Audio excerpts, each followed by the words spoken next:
Hola, bienvenidos a Pensar Economía. Hoy con Nico nos vamos a concentrar en lo que es la discusión de salarios. Estamos en épocas donde en muchos sectores se está negociando y bueno, con pautas que según donde se miden, de un lado o del otro, son insuficientes o son demasiado ambiciosas, si vemos del lado de los empresarios. De los empresarios, ¿no? Pepe, buenas noches. Es cierto, y creo que para aportar, si se quiere, en esas discusiones, que siempre son intensas y como tú bien decís, bueno, hay algunos grupos que tienen que cerrar ahora convenios, a otros que lo harán fin de año o el año que viene.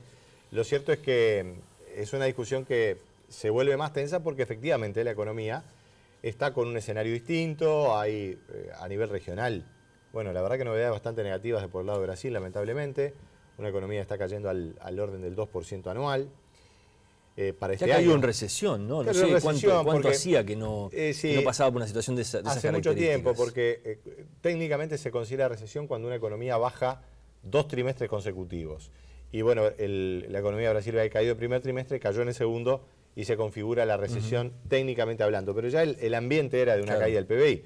Y la verdad que es muy negativo porque Brasil es un mercado muy importante. La situación en Argentina es de mucha incertidumbre, hay un proceso electoral que veremos a dónde va. Y bueno, a todo esto se ha sumado la incertidumbre en China, de lo cual se habla mucho, pero se sabe bastante poco. Yo he estado intentando, bueno, leer prensa internacional, escuchando a algunos expertos. China es un país y tiene una conducción que es muy dura en términos de no dar mucho lugar a las especulaciones, de mantener una línea. Y claro, ese compromiso de seguir siendo así durante muchos años a veces le introducen rigideces que pueden causarle algunos problemas. Se dice que China no está creciendo al 7% como prevé y que estaría creciendo a tasas menores, por eso la demanda ha bajado, han bajado los precios. Y bueno, eso impacta en el Uruguay porque China es el principal cliente y además impacta en otros clientes, por ejemplo Brasil, porque Brasil tiene a China como también principal destino. Así que una cadena allí que se empieza a claro, analizar, ¿no? directa o indirectamente nos pega la situación de China. Digamos que yo de todas maneras pienso que no son cosas para un quiebre o para un escenario de crisis, sino para ajustes, sobre todo a nivel de precio. Y eso se traslada a los salarios. Vamos a compartir con los televidentes dónde es que estamos parados en términos de salario, porque eso es importante. En esta gráfica lo que tenemos allí es a junio de cada año, el último dato que hay. ¿Cuál ha sido la evolución del salario real, tomando como base 100 el año 95? Bueno, a fines de los 90 hubo una cierta evolución al alza, después cae la crisis, el salario pierde un 20% o más en su valor real, asociado en ese caso además a una enorme... Pero está atado a la inflación, lo que sube por encima de lo que subieron los precios en promedio. Exactamente, ¿no? eso es valor real, es decir, si tu salario sube un 10 y la inflación es un 5, el salario real sube un 5. Efectivamente es así. Bueno, ahí perdió mucho en la crisis, asociado a mucho desempleo, y luego empezó una lenta recuperación hasta que por allá por el año 2009-2010 emparda lo que había llegado en los años 90 y sigue de largo recuperando, bueno, cerca de 20 puntos agregados para hoy tener el salario real más alto desde principios de los 70. Es el salario real promedio de la economía más alto desde principios de los 70.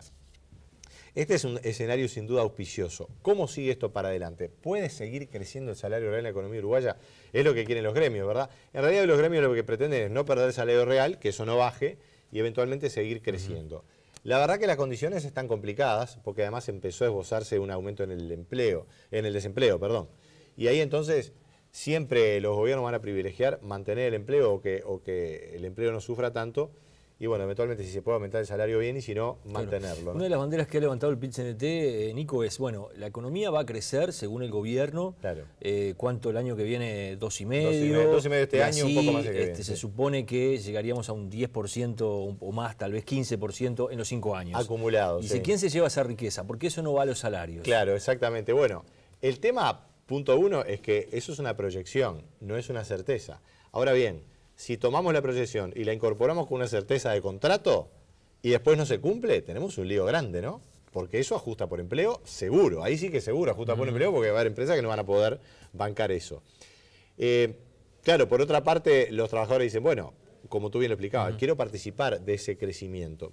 Nosotros hemos analizado aquí en Pensar Economía, no solamente hay que mirar el salario, hay que mirar la masa salarial, y esa masa salarial creció por encima del PBI en el último periodo, lo cual es algo auspicioso porque, bueno, efectivamente los trabajadores o los asalariados han aumentado su participación a partir de una base que era bastante pobre, ¿verdad? Si uno se retrotrae a lo que era en los años 90, hay un crecimiento también, pero si se quiere algo menor.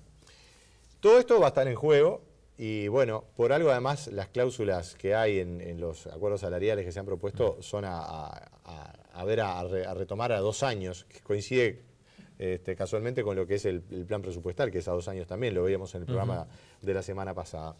Lo que a mí me preocupa es ver cómo estamos en términos de dólares, porque el Uruguay ha ingresado en una devaluación apreciable de más de 20% en el dólar, es una devaluación una caída de los precios en dólares de alrededor del 12, 13%. Y vamos a la siguiente gráfica que aparecía por allí. ¿Qué pasa con el salario en dólares? Bueno, el salario en dólares se estabilizó y ahora está con una caída, lógicamente. Si bien hay un cierto aumento real, digamos en pesos sobre la inflación, cuando lo pasamos a dólares estamos cayendo porque el dólar aumentó mucho. Para ponerle un ejemplo que la gente puede tener bien claro. Por allá por los años 2010, 2011, el dólar estaba en 20 pesos. Un salario de 20.000 pesos eran $1.000.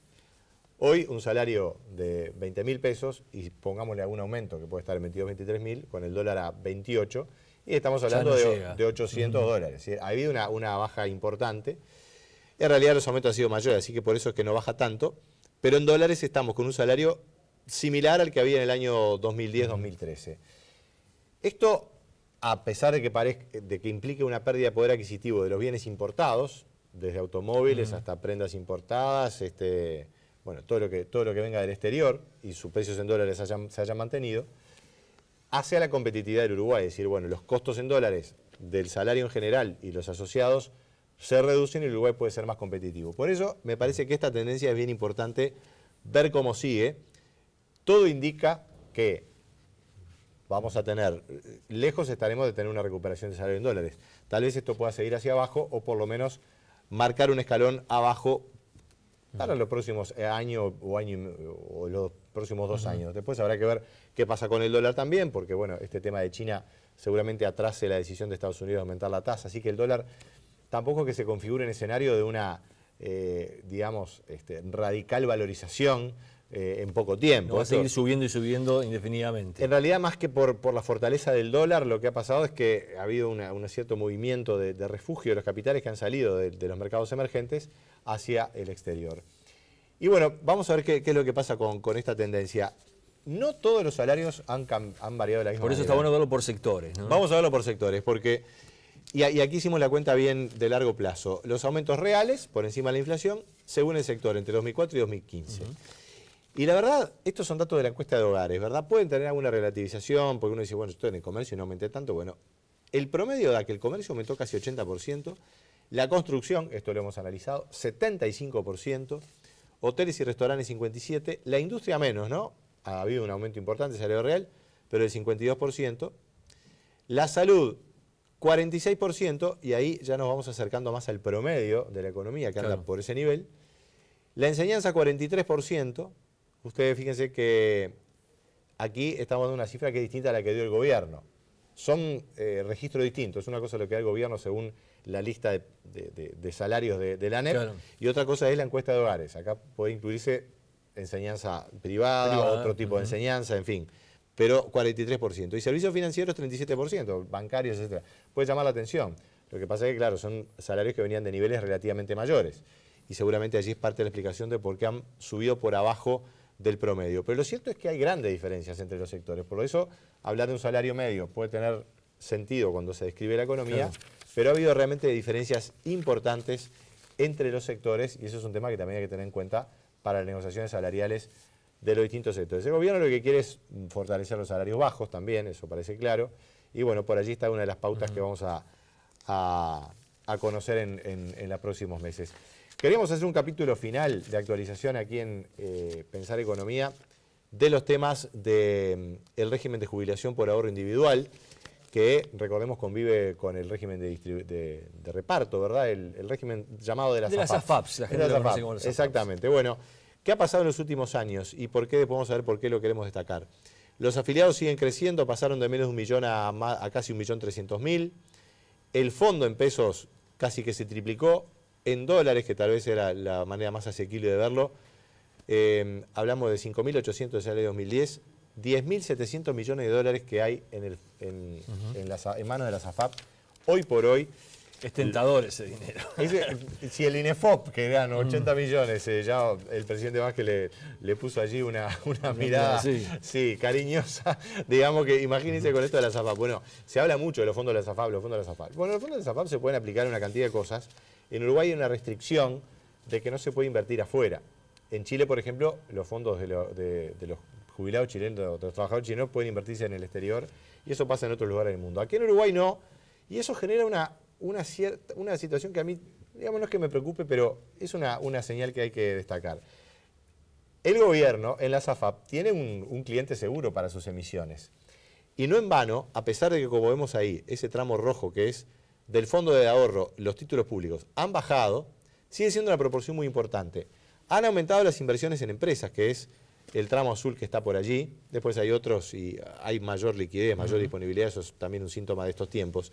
Pero ha aumentado la inversión directa en empresas, pero realmente en forma muy moderada. ¿Qué se puede aspirar con este régimen de las AFAP? Bueno, que ese dinero realmente empiece a moverse a proyectos más productivos que tienen que tener las garantías del caso. Y eso es lo que se aspira con los proyectos de PPP, de participación pública, privada, etc.